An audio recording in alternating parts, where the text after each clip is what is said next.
Assalamualaikum warahmatullahi wabarakatuh. Di sini saya akan menjelaskan tentang buku Perubahan Budaya bab 1 dan bab 2. Yang pertama itu bab 1, konsep perubahan sosial.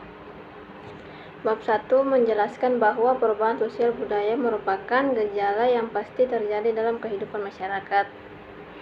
Sejak awal peradaban, manusia selalu mengalami dinamika dan perkembangan yang menimbulkan perubahan dalam berbagai aspek kehidupan.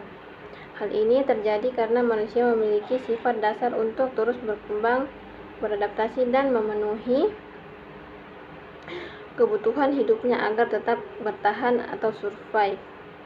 Perubahan budaya sosial diartikan sebagai perubahan dalam struktur sosial dan pola budaya masyarakat. Perubahan dapat menyentuh nilai-nilai sosial, norma, pola perilaku, organisasi, lembaga kemasyarakatan, sistem kekuasaan, hingga lapisan sosial dalam masyarakat. Dengan kata lain, perubahan sosial tidak hanya terjadi pada satu aspek, tetapi dapat memengaruhi keseluruhan sistem kehidupan masyarakat. Dalam bab ini dijelaskan beberapa bentuk perubahan sosial, yaitu yang pertama perubahan lambat atau evolusi dan cepat atau revolusi. Perubahan lambat atau evolusi terjadi secara bertahap dan memerlukan waktu lama. Biasanya berlangsung tanpa perencanaan yang jelas dan merupakan hasil perkembangan alami masyarakat. Sedangkan perubahan cepat atau revolusi dalam waktu singkat dan berdampak besar terhadap sendi-sendi kehidupan masyarakat. 2. Perubahan kecil dan perubahan besar. Perubahan kecil tidak terlalu memengaruhi struktur sosial secara luas, misalnya perubahan mode atau gaya hidup. Perubahan besar berdampak luas terhadap sistem sosial, seperti perubahan sistem pemerintahan atau sistem ekonomi. Yang ketiga yaitu perubahan yang direncanakan dan tidak direncanakan. Perubahan yang direncanakan terjadi melalui perencanaan yang matang oleh pihak tertentu, agent of change. Sementara perubahan yang tidak direncanakan terjadi tanpa kehendak masyarakat dan kadang menimbulkan dampak yang tidak diharapkan. Bab ini menegaskan bahwa perubahan sosial budaya tidak dapat dihindari karena merupakan bagian dari dinamika kehidupan manusia. Namun, perubahan bisa berdampak positif maupun negatif, tergantung bagaimana masyarakat menyikapinya.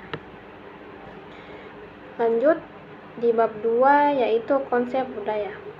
Bab 2 membahas tentang konsep kebudayaan sebagai unsur penting dalam kehidupan manusia.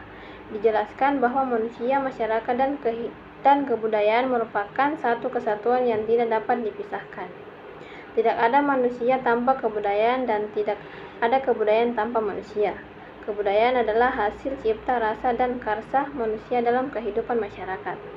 Kebudayaan didefinisikan sebagai keseluruhan sistem gagasan, tindakan, dan hasil karya manusia yang diperoleh melalui proses belajar. Artinya, kebudayaan bukan diwariskan secara biologis, tetapi dipelajari dari yang diwariskan melalui proses sosial. Bab ini menjelaskan beberapa hal penting tentang kebudayaan. Yang pertama itu ciri-ciri kebudayaan. Kebudayaan bersifat sosial, dipelajari, diwariskan dari generasi ke generasi. Simbolik, dinamis, dan terus berkembang mengikuti perubahan zaman. Yang kedua itu wujud kebudayaan. Kebudayaan memiliki 3 wujud, yaitu wujud gagasan atau ide, nilai, norma, kepercayaan. Wujud tindakan atau aktivitas manusia dalam masyarakat. Wujud artefak atau hasil karya fisik manusia. Yang ketiga itu unsur-unsur kebudayaan. Kebudayaan terdiri dari unsur-unsur seperti bahasa, sistem pengetahuan, organisasi sosial, sistem mata pencaharian, sistem religi, kesenian, dan peralatan hidup atau teknologi. Yang keempat, hubungan manusia, masyarakat, dan kebudayaan. Manusia menciptakan kebudayaan, tetapi pada saat yang sama kebudayaan juga membentuk pola pikir dan perilaku manusia. Hubungan ini bersifat timbal balik dan saling memengaruhi. Secara keseluruhan, bab 2 menekankan bahwa kebudayaan adalah fondasi kehidupan sosial. Tanpa kebudayaan, manusia tidak dapat membentuk masyarakat yang teratur dan bermakna. Sekian, terima kasih. Wassalamualaikum warahmatullahi wabarakatuh.